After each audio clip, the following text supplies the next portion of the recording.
Finally মই সব ready কৰি দিলোঁ এয়া আৰু এইবোৰ মছলা চছলা সব থৈ লৈছোঁ জেগাত আৰু ইয়াত পিঁয়াজ চিয়াজ সব কাটি মেলি ৰেডি কৰি এতিয়া চিকেনটো বনাওঁ। গৰম হৈ গ'ল, মই মিঠাতেল ইউজ কৰিছোঁ। প্ৰথমতে মই পেপচিকনখিনি মানে অলপ হাফ ফ্ৰাই কৰি লওঁ, পানীটো মই লাষ্টত দিম, সেইকাৰণে এইটো হাফ ফ্ৰাই কৰি লৈছোঁ। পেপচিকনখিনি দি লৈছোঁ।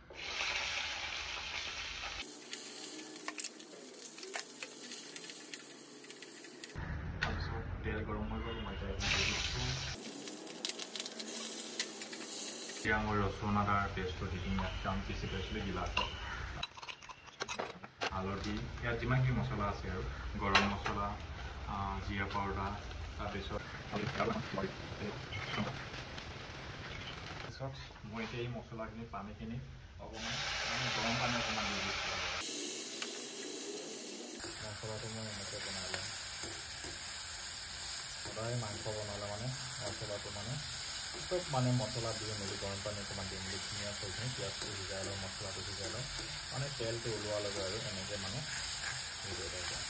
তাৰপিছত পানীটো শুকাই যাব, তাৰপিছতে মাংসটো আৰু এইটো ফাইনেলি মছলাটো ধুনীয়া হৈ গ'ল, ভাল লাগিছেনে? আৰু ইয়াত এতিয়া মানে মাংসটো এড কৰিব পাৰে আপুনি। পিছত মই মাংসটো এড কৰি দিলোঁ। মাংসটো এড কৰিব হৈ গ'ল। এতিয়া এইখিনি অকণমান এনেকৈ লঠিয়াই মেলি ঢাকনিতে পাৰি আৰু গাইজ ইফালে ভাতটো পাতি দিছোঁ।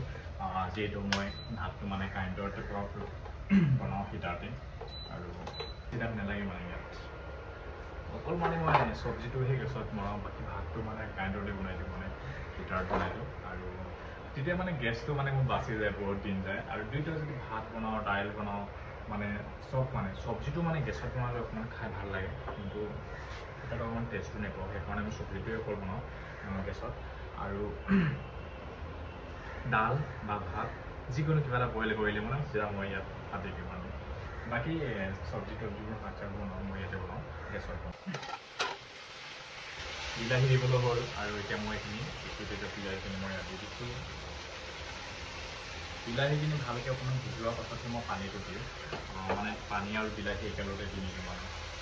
এতিয়া মই এইটো অকণমান মানে বিলাহীখিনি মাংসৰ লগতে সিজিবলৈ দিম ধুনীয়াকৈ।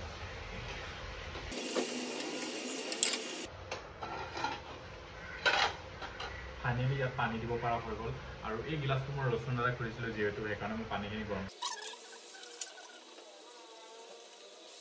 ইয়াৰ শেষত মই পেপচিকনখিনি দি দিলোঁ। চিকেনটো হৈ গ'ল মোৰ ইয়াত কমপ্লিট।